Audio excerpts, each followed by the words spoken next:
ዴፊኒሽን የበሽታው ምንነት ክሪፕቶኮኮስስ የክሪፕቶኮኮስስ በሽታ ይህ ማለት ክሪፕቶኮኩስ የሚባሉት የፈንገስ ዝርያዎችን አየር ወደ ሳንባችን ስናስገባ ሳንባችን ውስጥ ኢንፌክሽን ይፈጥራሉ።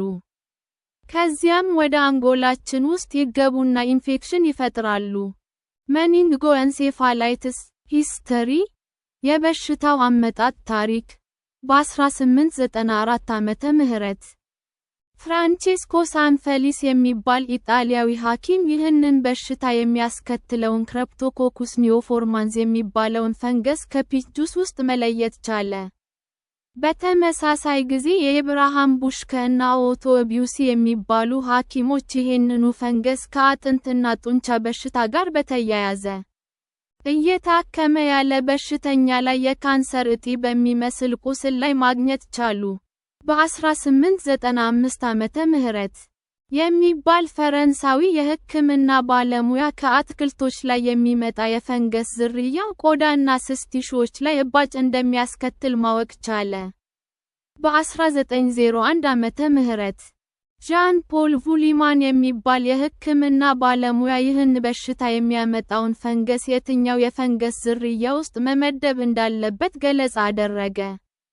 ኤፒዲሚዮሎጂ በሽታው ያለባቸው ሀገሮች ይህ በሽታ በዓለም ላይ ትልቅ ስርጭት አለው።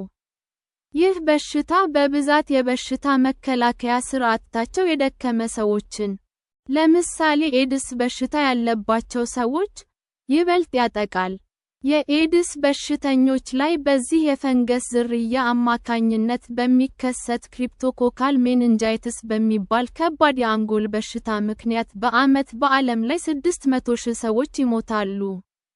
ክሪፕቶኮካል ሜኒንጃይትስ ማለት ይህ የፈንገስ ዝርያ የአንጎላችን ሽፋን ላይ ኢንፌክሽን ሲፈጥር እና ይህም ኢንፌክሽን ኢንፍላሜሽን ሲያስከትል ነው።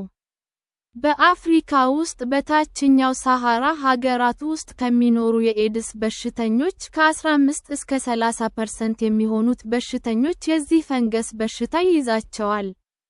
እንደ ዚምባብዌ ያሉ ሀገራት ውስጥ ይህ ቁጥር እስከ 88% ይደርሳል። የዚህ በሽታ አይነቶች ሁለት ናቸው። እነዚህም ክሪፕቶኮኩስ ኒዮፎርማንስ ይህ አይነቱ በሽታ ክሪፕቶኮኩስ ኒዮፎርማንስ በሚባሉ የፈንገስ ዝርያ ኢንፌክሽን አማካኝነት ይከሰታል። በዚህ የፈንገስ ዝርያ የሚከሰቱ ኢንፌክሽኖች 3 አይነት ናቸው። እነዚህም ውንድ ኦር ኩቴኒዩስ ክሪፕቶኮኮስስ፣ የቆዳ ቁስል ኢንፌክሽን ፓልሞኔሪ ክሪፕቶኮኮስስ፣ የሳምባ ኢንፌክሽን ክሪፕቶኮካል ሜኒንጃይትስ፣ የአንጎል ሽፋን ኢንፌክሽን። ይህ አይነቱ በሽታ የሚከሰተው ከሳምባችን ወደ አንጎላችን በተሰራጨ ፈንገስ አማካኝነት ነው ተብሎ ይታመናል።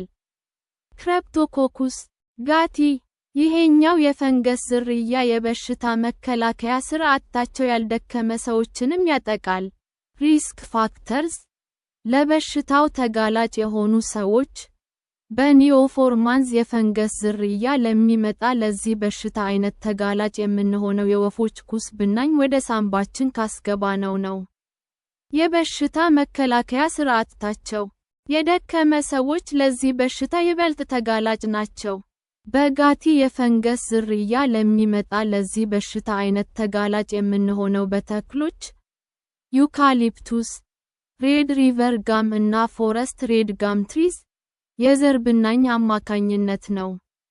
ኮዘዝ የበሽታው መነሻ ምክንያት ይህ በሽታ የሚከሰተው ክሪፕቶኮኩስ ኒዮፎርማንስ እና ክሪፕቶኮኩስ ጋቲ በሚባሉ የፈንገስ ዝርያዎች ኢንፌክሽን አማካኝነት ነው።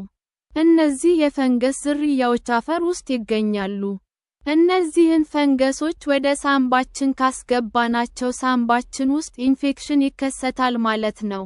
ይህ ኢንፌክሽን በራሱ ጊዜ ሊጠፋ ይችላል ወይንም ሳንባችን ውስጥ ሊቆይ ይችላል ወይንም ወደ ሌሎች የሰውነታችን ክፍሎች ሊሰራጭ ይችላል። ይህ በሽታ በብዛት የሚከሰተው የበሽታ መከላከያ ስርዓታቸው የደከመ ሰዎች ላይ ነው።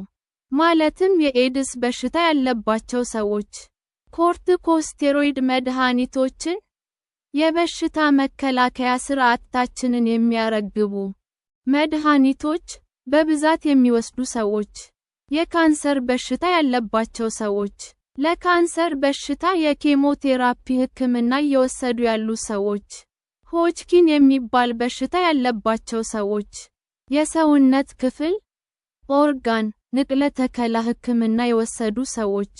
ይህ በሽታ በብዛት የሚያጠቃው ከ20 እስከ 40 ዓመት የዕድሜ ክልል ውስጥ ያሉ ሰዎችን ነው። ሲምፕቶምስ የበሽታው ምልክቶች የበሽታ መከላከያ ስርዓታቸው የደከመ ሰዎች ላይ የዚህ በሽታ ኢንፌክሽን ወደ አንጎል ይሰራጫል። የአንጎል ኢንፌክሽን ምልክቶች ቀስ እያሉ ነው የሚታዩት። አብዛኞቹ ሰዎች ሲመረመሩ የአንጎል ማበጥ፣ የአንጎል እና ስፓይናል ኮርድ ኢንፍላሜሽን ይታይባቸዋል። የአንጎል ኢንፌክሽን ምልክቶች የሚከተሉት ናቸው።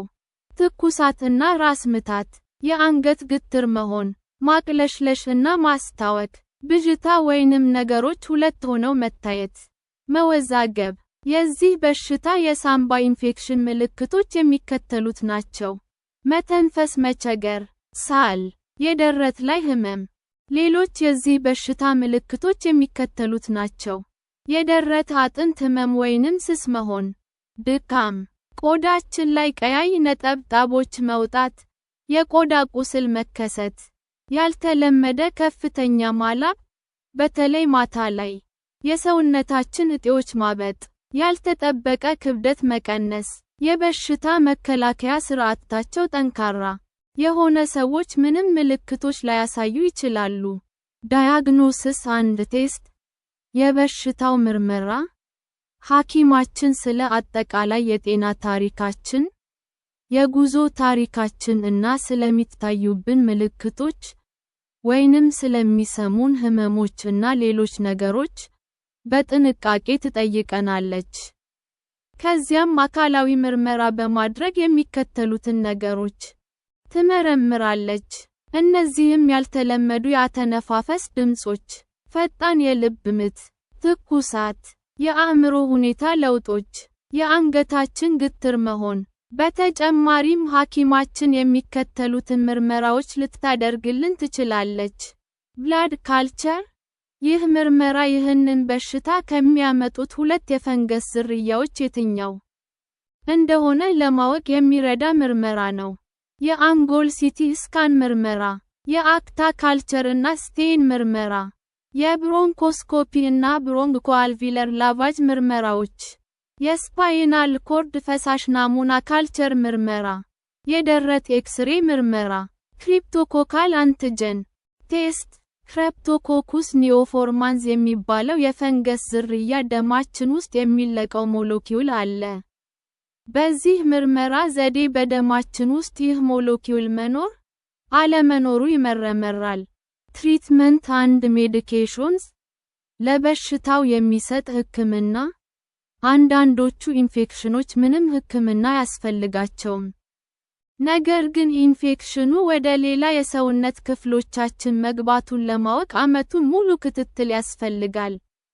ይህ ኢንፌክሽን ሳምባችን ላይ ቁስለት ከፈጠረ ወይንም ወደ ሌሎች የሰውነታችን ክፍሎች ከተሰራጨ ሐኪማችን ጸረ ፈንገስ መድኃኒቶች ትሰናለች።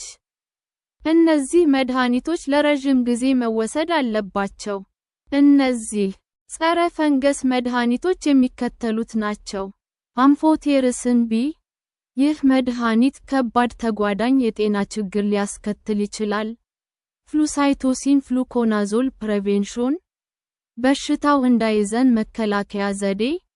በክሪፕቶኮኩስ ኒኦፎርማንስ በሚባለው የፈንገስ ዝርያ አማካኝነት የሚከሰተው የዚህ በሽታ አይነት ዋናው መንስኤ የወፎች በተለይ ፒጆን የሚባሉት የወፍ ዝርያዎች ኩስ ብናኝ ወደ ሳምባችን መግባት ነው።